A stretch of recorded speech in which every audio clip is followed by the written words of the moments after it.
What do you do when you have multiple areas of interest? When you want to pursue music and be a doctor? Or when you want to be a basketball player and an astrophysicist? I am interested in two areas that society usually says are opposites: creative expression and technology. Growing up, people ask me, what are you going to study in college? What type of job do you want to get? And the problem with these type of questions is that we're usually expected to give one-word answers. We're expected to describe our future jobs and careers in a single word. But I've never been able to do that. There was always an and in the middle of my answers. I wanted to be a scientist and a designer, or I wanted to be an engineer and a comedian.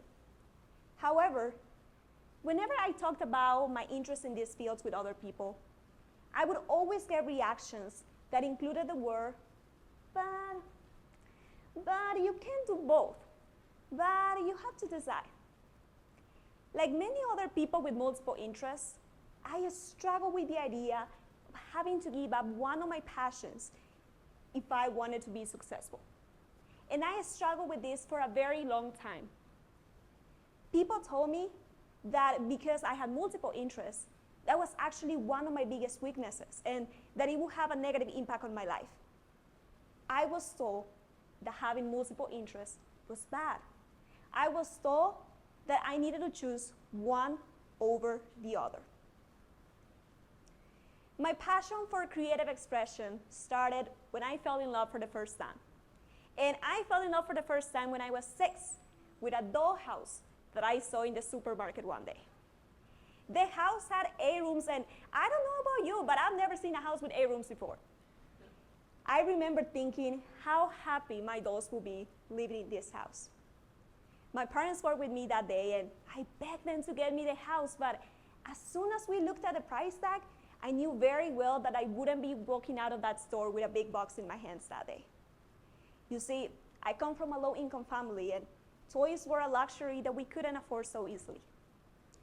As soon as I got home that day and I looked at the sad faces on my dolls, I thought to myself, what if I build them a house? And that was the first time I felt what I call a spark. That feeling you get when you find an idea that you really want to work on. For me, it was the dollhouse. As soon as I got the idea, I started drawing what I imagined the perfect dollhouse would look like. It would be so much better than the one I saw at the supermarket. After around 10 minutes, I was done with the designs. And now I just needed to find the materials. I started looking around my house, and I found a large cardboard box. And I said, well, this is perfect. I painted it pink, I made the windows out of plastic, and I used popsicle sticks to make the stairs. It was a masterpiece. What else can I say? Unfortunately, I don't have a picture of the dollhouse I built, but trust me when I say that it looked perfect, at least from the eyes of my 6-year-old self. That was the project that sparked my love for creative expression. And this experience would later inspire me to start a Youth Left initiative focused on raising awareness about environmental education and the situation of stray dogs in my country. I was just 16 years old when I started this initiative, and guess what we were doing as part of it? We were building shelters made of recycled materials for stray dogs. My creativity went further and reached new levels. In elementary school, I became interested in the performing arts, and I took every opportunity I had to showcase my interest in these fields. I loved singing, I loved acting, and I participated in all the school productions at the time. One year, for Mother's Day, I decided to sing a song to my mom. And oh my God, you should have seen my mom's face. She looked so embarrassed because I was not good at it, but the point is that I love the experience. I love singing for my mom. I then became interested in stand-up comedy, and to this day, I still believe that one day I'm gonna have my own comedy special on Netflix, so just wait for it. I was also interested in filmmaking. I was interested in screenwriting, editing, and in ninth grade, I made a short film. And trust me when I say that this was a masterpiece that I hope no one ever sees again, because it's embarrassing. I was and still am very interested in everything related to creativity and technology and art. And up until the end of middle school, I was 100% sure that I was going to become an artist. Little did I know that in high school, I would once again find another field of interest, because there's never enough interest for me to have. I'm from Paraguay, and in my country, we have the opportunity to choose a specific field of study for our high school years. I decided to study computer science, and in my sophomore year, I worked on my very first project in tech. I built a prototype of a platform for students and parents in my school to check the grades throughout the academic year. And I know this doesn't sound like new and special and innovative, but this was back in 2017 at a public school in Paraguay. We didn't have access to the type of platforms we have now, so this is exactly what they meant by technological revolution back then. Anyway, that was my first time taking a tech project from 0 to 1, from sketches to an MVP. And throughout my high school years, I learned that technology could change lives, and that we could use technology to address some of the most pressing issues in our communities. Once again, I fell in love. Now, I fell in love with the spark that technology had on me. I fell in love with the potential and the power of technology. By the end of high school, I knew that in addition to being an artist, I also wanted to be a technologist.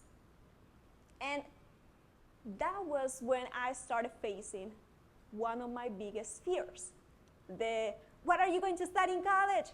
question. And it seemed very easy from people's comments, but what we want to do with our lives is not an easy decision. Millions of high school students are faced with the task of having to make a decision before they apply to colleges. And the same goes for college seniors who have to figure out what they want to do after graduation. Decisions that seem so simple, but have such a huge impact on our lives.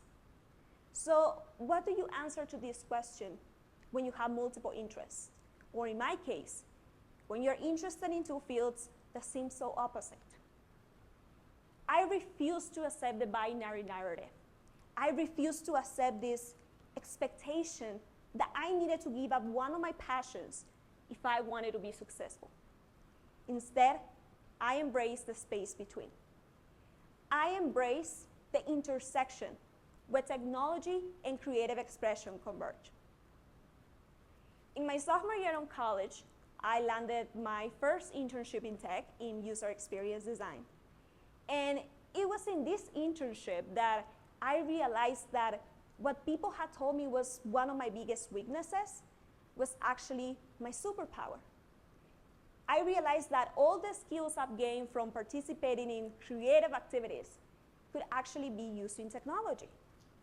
For example, because I had built the dollhouse and a platform for my school, I knew how to put my ideas on paper and make them a reality. Because I have started a youth life initiative when I was 16, I was not afraid to get out of my comfort zone and pursue my ideas. Because I had done theater and stand-up comedy, I was confident giving presentations to senior leaders at the companies. I realized that it was the intersection of my interest in technology and creativity what made me stand out. And I realized that I wouldn't have had the same internship experience or learned as much as I did if I didn't have both my creative and technical skills. It was then that I fell in love once again. Now, I fell in love with the spark. I fell in love with my superpower. I believe that labels limit us. Are you an actor or a software engineer? Are you a designer or a data scientist? Why not both? I believe that the magic lies at the intersection of our interdisciplinary passions and interests. This belief that we must choose one field over the other assumes that these fields exist in isolation, when in reality, they can intersect and complement each other. In the case of technology and creative expression, creativity fuels innovation, and technology, in many ways, provides the canvas for creative expression. Throughout history, visionaries have defied this binary thinking. Leonardo da Vinci, for example, he was an artist, he was a scientist, an inventor, and his work represents the fusion of creativity and technology. Every piece of impactful technology has creativity written all over it. Think about a piece of technology that has revolutionized the world. There were people who used their creative skills to build that product. I believe that there's no technology without creativity, and that only the technologies that truly embrace this intersection are and will continue to be the most impactful in the future. I like to think that technology itself is a form of art. Think about user-friendly experiences or captivating interfaces. Web designers, game developers, and digital animators, all of them blend their creative and technical skills to create these products. Design thinking, which is a key part of user experience design, is a process that melds problem solving, empathy, and creativity. Engineers who empathize with users and use design thinking as part of their process have been shown to create more impactful solutions in the world. So how can we say that technology and creativity can work together? When we use creativity to create technology and we use technology to spark creativity. How can we say that these two cannot work together when they can actually intersect and create innovation? When they can push the boundaries of what is possible in technology and art? I believe that the intersection of creativity and technology has the potential to change the world. And this is just one example why interdisciplinary interests are powerful and should not be considered a weakness. Think about your own passions and interests for a minute. Think about how powerful the intersection of your interdisciplinary skills is. Think about the times you were able to solve a problem or accomplish a goal by using these skills. And now, think about how different your life would be if you didn't have those skills. Why should you accept the binary thinking that you must choose one of your passions over the other? I believe that we must change the narrative. We need to show the world the potential of the space between, the potential of the spark, the potential of the intersection of our passions and interests. So, what steps can we take to promote and embrace interdisciplinary skills? Well, a good place to start is to spread the word about its value and to make interdisciplinary education more accessible. For those who are not familiar with interdisciplinary education, it basically combines multiple subjects to solve complex problems that can be solved using just one discipline. And this is important because it shapes well-rounded individuals who can think outside the box and can solve problems in multiple fields, which is exactly what we need in today's world. Examples of interdisciplinary fields are cognitive science, which combines anthropology, philosophy, psychology, and fun fact, that's my major. There's also bioinformatics, which combines computer science, biology, physics, and math. And then there's astrobiology, which is the field that studies the origin and the evolution of the universe. The world wouldn't be the same if we didn't have professionals in these fields. So today, I invite you to reconsider the traditional boundaries that we have been taught growing up. To reconsider this outdated idea that we need to choose one of our passions over the other if we want to be successful. I urge you to reflect on your own journey, to embrace the space between, to embrace the full spectrum of your talents and your interests. Let's redefine what it means to exist in the space between. The space where innovation is created, where true greatness is born, in the space where you can feel what I call the spark. Thank you.